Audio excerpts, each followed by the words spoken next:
ഞാനന്ന് പറഞ്ഞ കാര്യം ഇതാ. ബൈബിളിൽ പറയുന്നു, വിശുദ്ധമായത് നായ്ക്കയുടെ മുമ്പിൽ എന്ത് ചെയ്യരുത്? ഇട്ടുകൊടുക്കരുത്. ആമേൻ. നല്ല മുത്തുകളെ പന്നിയുടെ മുമ്പിൽ എന്ത് ചെയ്യരുത്? ഇട്ടുകൊടുക്കരുത്. അത് ചീന്തിക്കളയുമെന്നാ പറയുന്നത്. കാരണം സുബോധമില്ല. ഇതിനകത്തിരിക്കുന്ന സമയത്ത് നമുക്ക് സുബോധമില്ലെന്ന്. നമ്മുടെ സുബോധം നഷ്ടപ്പെട്ട് മണിക്കൂറുകൾ ഇതിന്റെ കൂടെ ഇരിക്കും. എന്നിട്ട് നമ്മളൊരു പ്രാർത്ഥനയുണ്ട്, അപ്പാ ഞാൻ നിന്നോട് സ്വർഗത്തോടും പാപം ചെയ്തു, ഇനി ഞാൻ നിന്റെ മകന് പേരിന് യോഗ്യനല്ല, പക്ഷേ നിന്റെ കൂലിക്കാരിൽ ഒരുത്തനെ പോലെ എന്നെ എന്ത് ചെയ്യണം? ഇരിക്കുന്ന ഇടം എവിടാ? അതുകൊണ്ടാ ഈ പ്രാർത്ഥന നാവിൽ നിന്ന് ഉയരുന്നത്. അപ്പനും പറയുന്നു, നീ അവിടെ ഇരിക്കുന്നിടത്തോളം കാലം വിശുദ്ധമായതൊന്നും പ്രാപിക്കാൻ കഴിയത്തില്ല, ആയുധമൊന്നും പ്രാപിക്കാൻ കഴിയത്തില്ല, അവകാശമൊന്നും പ്രാപിക്കാൻ കഴിയത്തില്ല. ഇടയ്ക്കിടയ്ക്ക് മടങ്ങി വരുന്നിട്ട് പറയും, അപ്പാ ഞാനിതാ മടങ്ങി വന്നിരിക്കുന്നു, അവകാശം തരണമേ. ആയുധമെടുക്കും, മൂർച്ചയില്ല. കാരണം എന്താ? മൂർച്ച കൂട്ടേണ്ട സമയത്ത് മണിക്കൂറുകൾ ഇതിന്റെ കൂടെ ആയിരുന്നു. എപ്പോഴെങ്കിലും ഒരു അവസരം വരുമ്പോ, സാഹചര്യം വരുമ്പോ, പ്രശ്നം വരുമ്പോ ആയുധമെടുക്കും, സ്തോത്രം പറയും, രണ്ട് അന്യഭാഷ പറയും, കഴിഞ്ഞു. ഹല്ലേലൂയ, ആമേൻ, സ്തോത്രം. അതുകൊണ്ട് എന്ത് പറ്റി? ദൈവസഭയുടെ അധികാരം, ദൈവസഭയുടെ അവകാശം എവിടെയോ നഷ്ടപ്പെട്ടുകൊണ്ടിരിക്കുന്നു. ഹല്ലേലൂയ. ഞാൻ പറയുന്നത് നിങ്ങൾക്ക് മനസ്സിലാകുന്നെന്ന് ഞാൻ വിശ്വസിക്കുന്നു. ഞാൻ നിങ്ങളെ കുറ്റപ്പെടുത്തുകയല്ല. എന്നെ ദൈവം മടക്കി വരുത്തിക്കൊണ്ടിരിക്കുക അപ്പന്റെ ഭവനത്തിലേക്ക്. ഞാനും ഇങ്ങനെയായിരുന്നു കേട്ടോ. ഒരു പാരമ്പര്യ വിശ്വാസിയായിട്ടാണ് ഞാൻ ഈ ബാംഗ്ലൂരിൽ വന്നത്. ദൈവം എന്നെ ആ പാരമ്പര്യ പെന്തക്കോസ്തിന്റെ അനുഭവം പൊട്ടിച്ച് ദൈവവുമായിട്ടുള്ള ബന്ധം ശരിയായിട്ടുള്ളത് എങ്ങനെയാണെന്ന് പഠിപ്പിച്ച് തന്നതുകൊണ്ടാ ഞാൻ ഇന്ന് ഇവിടെ ഇരിക്കുന്നത്. ഹല്ലേലൂയ. ഇവിടെ നിൽക്കുന്നത് അന്യഭാഷ. ആമേ, ഹല്ലേലൂയ. ആമേ, 2 പാട്ട് പാടിയിട്ട് അതിന്റെ ലാസ്റ്റിൽ 2 അന്യഭാഷ പറഞ്ഞു നിർത്തുന്ന വ്യക്തിയായിരുന്നു ഞാൻ.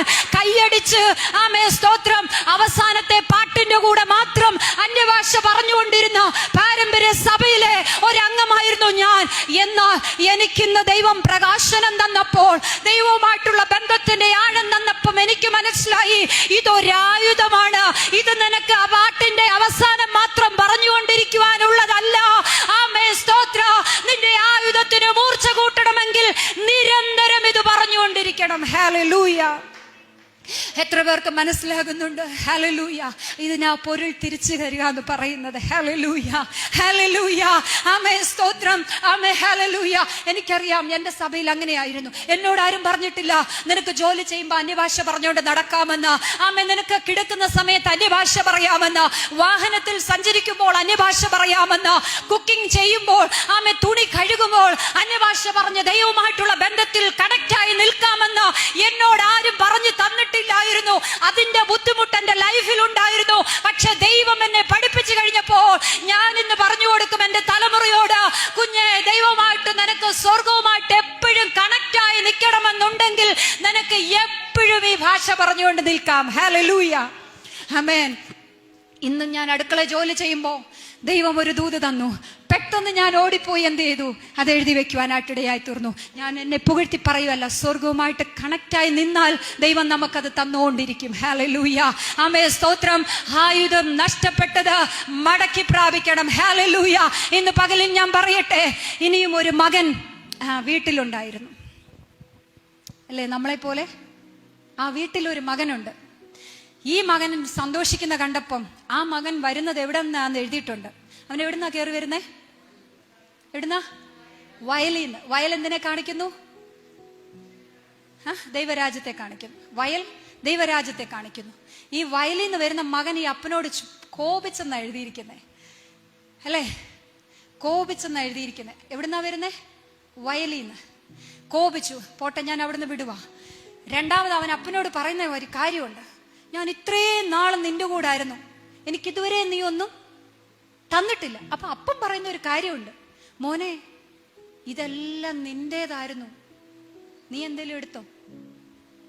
ഈ വയലിലുള്ള മോന്റെ കാര്യം ഞാൻ പറയുന്നത്, നഷ്ടപ്പെടുത്തിയ മോന്റെ കാര്യമല്ല.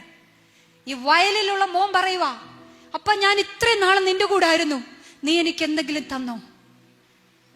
പക്ഷേ എല്ലാം നശിപ്പിച്ചിട്ട് വന്ന നിന്റെ മകൻ വന്നപ്പോ നീ എന്ത് ചെയ്യുന്നു? അവനെല്ലാം കൊടുക്കുന്നു. പക്ഷേ ഞാൻ ചോദിക്കട്ടെ, ഈ വയലിലുള്ള മകൻ എന്തെങ്കിലും എടുത്തോ? അപ്പം പറയുന്ന ഒരു കാര്യമുണ്ട്, ഇതെല്ലാം നിന്റേതായിരുന്നു, നീ എടുത്തില്ല. ഇന്ന് നമ്മുടെ അവസ്ഥ അതല്ലേ? ആയുധമെല്ലാം കണ്ടോണ്ടിരിക്കുക. അവകാശങ്ങളെല്ലാം കണ്ടുകൊണ്ടിരിക്കുക. ശത്രു എവിടേക്കോ നുഴഞ്ഞു കയറിക്കൊണ്ടിരിക്കുക. എനിക്ക് ദൈവം ആമേ ചില വ്യക്തികളെ പരിചയപ്പെടുത്തിയിട്ട അതാ ഇന്നെന്റെ മെസ്സേജ്. ഞാൻ ഇന്ന് അതിനാ വന്നേ. ഇത് പറയേണ്ടി വന്നപ്പോഴേ സമയം പോയി. എന്തിനാ ഇത് പറയാൻ വന്നതെന്നറിയാമോ? കഴിഞ്ഞ ആഴ്ച ഉപവാസ പ്രാർത്ഥനയ്ക്ക് വന്നിരുന്നെങ്കിൽ അല്ലേ എനിക്ക് ഇന്ന് ഇത്രയും പറയണ്ടായിരുന്നു. ഞാൻ പറയട്ടെ, ആലയത്തിനകത്ത് ആയുധം നഷ്ടപ്പെട്ടത് പ്രാപിക്കണം, മടക്കി പ്രാപിക്കണം. ഹല്ലേലൂയ. ആയുധം നഷ്ടപ്പെട്ടത് മടക്കി പ്രാപിക്കണമെന്ന് പറയാൻ വന്നതാ. പക്ഷെ അതിനൊരു കാര്യം ചെയ്യണം. എവിടെയാണോ നമ്മൾ ഇരുന്നു കൊണ്ട് മൂർച്ച കൂട്ടുന്നത്, തടസ്സമാക്കിക്കൊണ്ടിരിക്കുന്നത്, അതിനെ നമ്മൾ മാറ്റിവെക്കണം.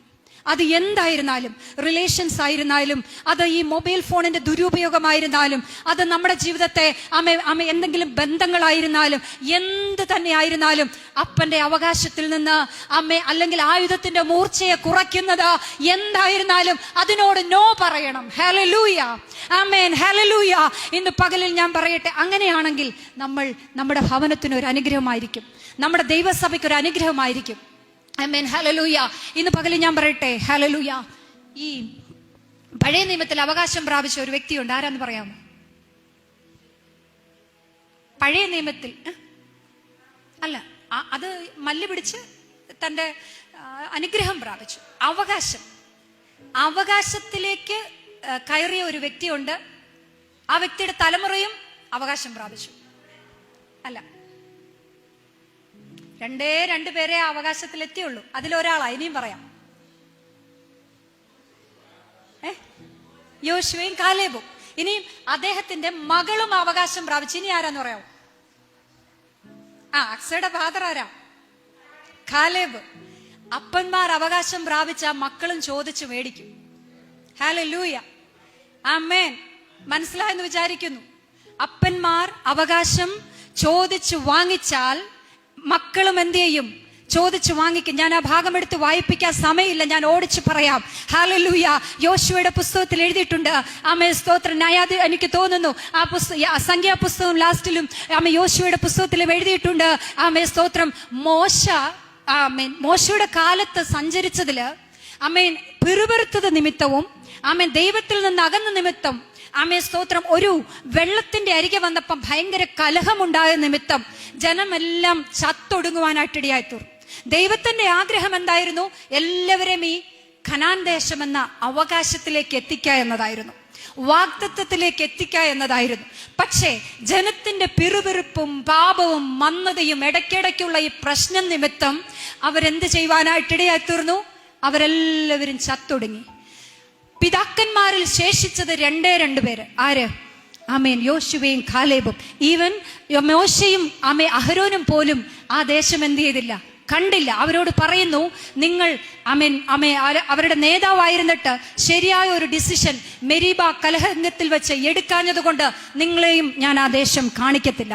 ഹല്ലേലൂയ. ഇന്ന് പകൽക്കാലം ഞാൻ പറയട്ടെ, അവകാശത്തിന് വേണ്ടി നിൽക്കുമ്പം, അധികാരത്തിന് വേണ്ടി നിൽക്കുമ്പം ചിലതൊക്കെ സഹിക്കണം.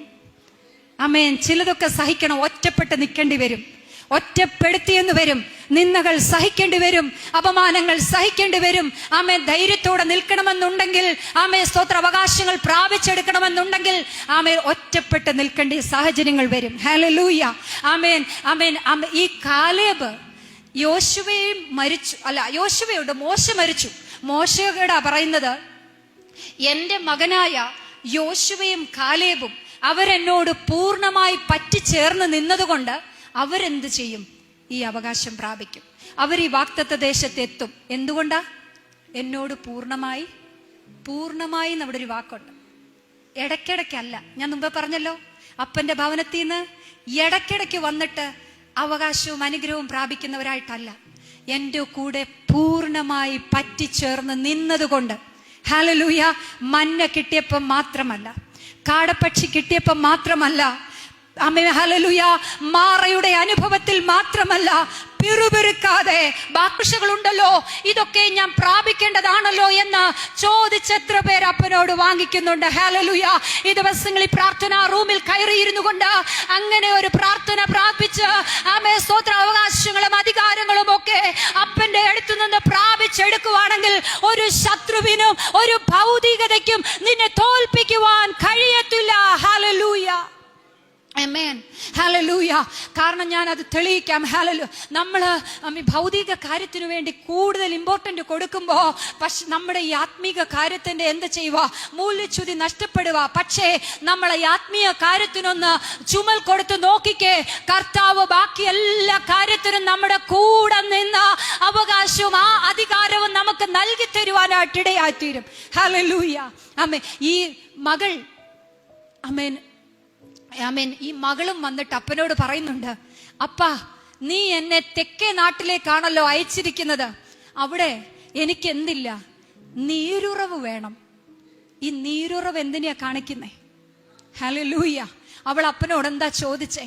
അപ്പന്മാർ അവകാശത്തെ കുറിച്ച് ദർശനമുള്ളവരാണെങ്കിൽ തലമുറ ഒരു പടിയും കൂടെ. അവൾ മലയല്ല ചോദിച്ചത്, അവൾ ഹല്ലേലൂയ സ്ഥലമല്ല ചോദിച്ചത്, അവൾക്ക് സ്ഥലം കിട്ടി. ഇനി അവൾക്ക് വേണ്ടത് എന്താണെന്നറിയാമോ? നീരുറവ. ഹല്ലേലൂയ. ഇന്ന് പകലിൽ ഞാൻ പറയട്ടെ, കർത്താവിൽ വളരണം. ഹല്ലേലൂയ. ഒരു സ്റ്റെപ്പും കൂടെ വളരണം. പാലും കുടിച്ചെന്നും ഇരിക്കരുത്. ആമേ, അപ്പന് വേണ്ടി വളരണം. ഹല്ലേലൂയ. ഞാൻ പറഞ്ഞല്ലോ, അവൾ ദൈവത്തോട് നീരുറവ് ചോദിച്ചു. കർത്താവിന്റെ വചനം പറയുന്നു, എന്നിൽ വിശ്വസിക്കുന്നതിന്റെ ഉള്ളിൽ നിന്ന് തിരുവെഴുത്ത് പറയുന്നത് പോലെ ജീവജലത്തിന്റെ നദി ഒഴുകും. ഈ വെള്ളം കുടിക്കുന്നവൻ ഒരു